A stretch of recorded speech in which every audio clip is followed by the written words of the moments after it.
The dhow, a classic Swahili boat, is without doubt one of the images of the Kenyan coast. Similar to the gallet in Turkey and the sampan in Bali, the dhow, which was once only used for sailing by wind but now also has an engine, has evolved from traditional means of work for fishermen with the advent of tourism into an evocative boat to experience an emotion that only the African Indian Ocean can provide.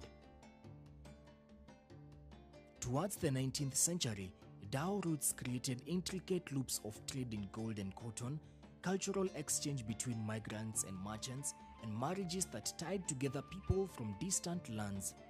Indian Ocean cities and their citizens continue to reflect on the long duration of this cultural dynamism. Sailors have harnessed the Indian Ocean's monsoon winds for at least 2 millennia.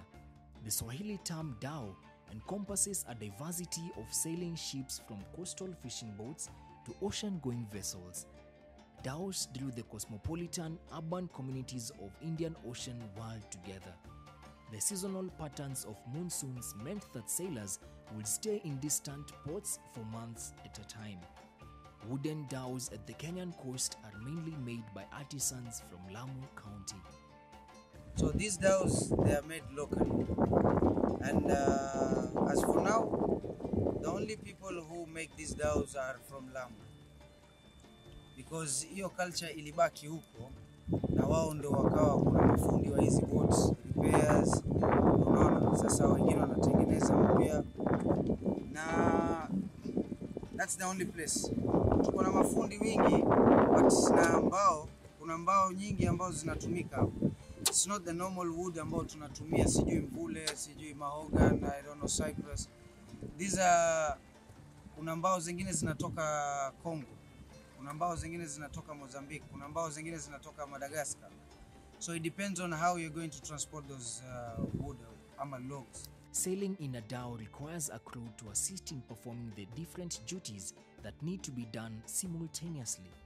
Dhows are powered by wind, controlled by the sail, which the sailors tie to the dhow using ropes at different positions to steer it differently. However, present-day dhows are also powered by engines which consume fuel. A fantastic reference dhow is now available in every coastal tourist area, allowing visitors to explore marine reserves, creeks, mangrove forests, islands, beaches that are inaccessible by land, and other frequently pristine paradises.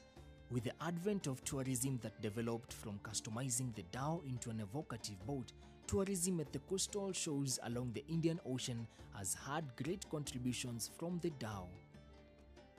Advents of the dhow recreation business, such as the Aloha Creek dhow, take the customization further to the demands of a client. They adopt Swahili cultures in the refreshments they serve their clients depending on their preferences.